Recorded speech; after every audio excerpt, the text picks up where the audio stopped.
శ్రీశైలం ఎడమ కాలువ టన్నెల్ వద్ద చిక్కున్న 8 మంది కార్మికుల కోసం ఇంకా గాలింపు చర్యలు కొనసాగుతున్నాయి. కార్మికులు చిక్కుని ఇప్పటికే 6 రోజులు చేరుకోవడంతో ఇక వారు బతికుంటారన్న ఆశలు రోజురోజుకి సన్నగిల్లుతున్నాయి. ఎన్ని ప్రయత్నాలు చేసినా ఫలించడం లేదు. ఎస్డీఆర్ఎఫ్, ఎన్డీఆర్ఎఫ్, నేవీ, ర్యాట్ మేకర్స్తో పాటు భారత సైన్యం కూడా రంగంలోకి దిగినా ప్రయోజనం కనిపించడం లేదు. అసలు లోపలికి అడుగు పెట్టాలంటేనే సాధ్యం కావటం లేదు. 6 రోజుల నుంచి ఇంతవరకు కార్మికుల వద్దకు సహాయక చర్యలు చేపడుతున్న బృందాలు చేరుకోలేదంటే టన్నెల్ లోపల పరిస్థితి ఎంత దారుణంగా ఉందో అర్థం చేసుకోవచ్చు.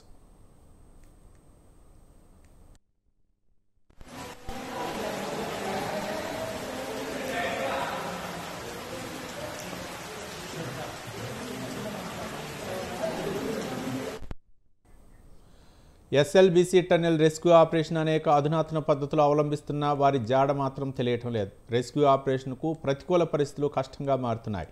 టీబీఎం చివరి 40 మీటర్ల దగ్గర పెద్ద ఎత్తున మిషన్ శిథిలాలు పడి ఉండటంతో పాటు 3 మీటర్ల మేర బురద నీరు నిలిచిపోయింది. ఇంకా నీరు ఉబికి వస్తుండటంతో లోపలికి వెళ్లిన సహాయక బృందాలు వెనక్కి తిరిగి వస్తున్నాయి. టీఎంఏను కదిలిస్తే కూలిపోతుందని పైకప్పు మరీ డేంజర్గా ఉండటంతో ఆ ప్రయత్నం మాత్రం సహాయక చర్యలకి ఆటంకం కలిగిస్తున్నాయి. లోపలికి ఆక్సిజన్ను పంపిస్తున్నారు. ఆహార పదార్థాలను కూడా లోపలికి పంపుతున్నా వారికి అందుతున్నాయో లేదో తెలియటం లేదు.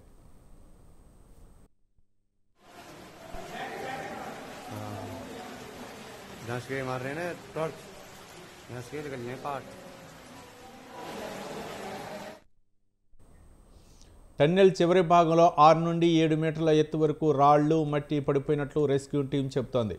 టీఎంఏ మిషన్ కింద భాగంలో ఉభిలాంటి ప్రదేశం ఉన్నట్లు సహాయక బృందాలు గుర్తించాయి.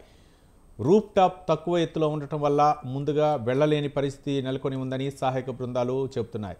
రెస్క్యూ ఆపరేషన్లో 11 స్పెషల్ టీంలు, 600 మంది అధికారులు, సిబ్బంది పాల్గొంటున్నారు. ఈ రోజు నుంచి గాలింపు చర్యలు ముమ్మరం చేస్తామని మంత్రి ఉత్తమ్ కుమార్ రెడ్డి తెలిపారు. డీ వాటరింగ్తో కొంత బురద నీరు తగ్గడంతో ఈరోజు కార్మికుల జాడ తెలిసే అవకాశం ఉందని అధికారులు అంచనా వేస్తున్నట్లు చెబుతున్నారు. దీనిపై మరింత సమాచారం మా కరస్పాండెంట్ ప్రదీప్ ఫోన్ లైన్ అందించడానికి సిద్ధంగా ఉన్నారు. ప్రదీప్. రవి, ఏదైతే ఎస్ఎల్బిసి దగ్గర 6వ రోజుకు చేరుకున్న రెస్క్యూ ఆపరేషన్ అయితే ఇంకా 8 మంది ఆచూకీ అయితే లభ్యం కాలేదు. రెస్క్యూ ఆపరేషన్ కు లోపల కష్టంగా మారుతున్న ప్రతికూల పరిస్థితులు నెలకొన్నాయి. టీబీఎం చివరి 40 మీటర్ల దగ్గర పెద్ద ఎత్తున మిషన్ శిథిలాలు ఉన్నట్టు కూడా రెస్క్యూ టీం ఏదైతే గుర్తించింది. ఏదైతే చివరి భాగంలో 6 నుండి 7 మీటర్ల ఎత్తు వరకు రాళ్లు, మట్టి పడిపోయినట్టు చెప్తున్న రెస్క్యూ టీం బృందం చివరి 20 మీటర్ల దగ్గర ఆక్సిజన్ సంబంధించిన కూడా కొంత కష్టాలు నెలకొన్నాయని కూడా చెప్తున్నారు. అయితే విరిగిపోయిన టన్నెల్ వెంటిలేషన్ ట్యూబ్ కూడా విరిగిపోయిందంటూ కూడా చెప్తున్నారు. టీబీఎం మిషన్ కింది భాగంలో ఊబి లాంటి ప్రదేశం ఉన్నట్లు ఏదైతే రెస్క్యూ టీం గుర్తించింది. టీబీఎం మిషన్ కు సంబంధించి డీజిల్ ఆయిల్ కూడా ఆ ప్రాంతంలో ఉందంటూ నిపుణులు అయితే చెప్తున్నటువంటి పరిస్థితి ఉంది. ఆక్సిజన్ సిలిండర్లు, విద్యుత్ వెలుగులు రూఫ్ టాప్ పడిపోకుండా జాగ్రత్తలు తీసుకుంటున్నామని కూడా రెస్క్యూ టీం చెప్తున్నారు. రూఫ్ టాప్ తక్కువ ఎత్తులో ఉండటం వల్ల ముందుకు వెళ్ళలేని పరిస్థితి అయితే నెలకొందంటూ కూడా ఈ రెస్క్యూ టీం బృందాలు అయితే చెప్తున్నటువంటి పరిస్థితి.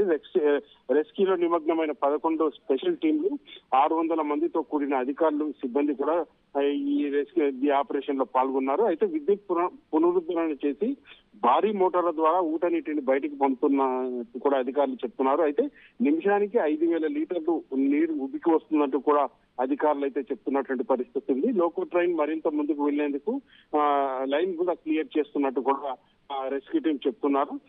బురదను దాటేందుకు వెదురు బొంగులతో చేసిన తరగతులను నీటిపై వెళ్లేందుకు రబ్బర్ ట్యూబ్లను థర్మాకోల్ వాడుతున్నట్టు కూడా రెస్క్యూ టీం సిబ్బంది చెప్తున్నారు. మరో 2 రోజుల్లో ఈ రెస్క్యూ ఏదైతే ఆపరేషన్ ముగించి ఏదైతే 8 మంది చిక్కుకున్న వారిని బయటికి తెస్తామంటూ కూడా మంత్రి ఉత్తమ్ కుమార్ రెడ్డి చెప్పారు. మరోవైపు మార్కోస్ సంబంధించిన సిబ్బంది కూడా ఈ సహాయ చర్యల్లో పాల్గొని ఏదైతే ఎన్డీఆర్ఎఫ్ తో పాటు ఎస్డీఆర్ఎఫ్ సిబ్బంది కూడా సహాయ చర్యల్లో పాల్గొన్నాయి.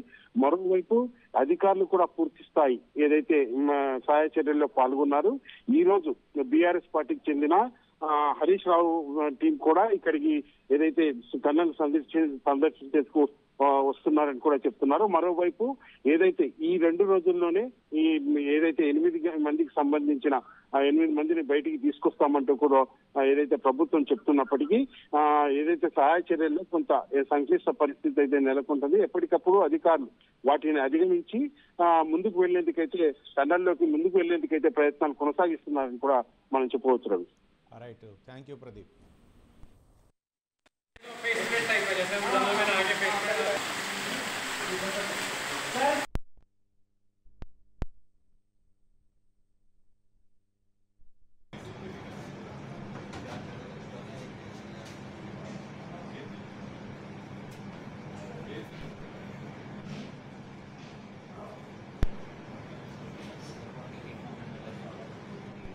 From this point, sir, the actual area where disaster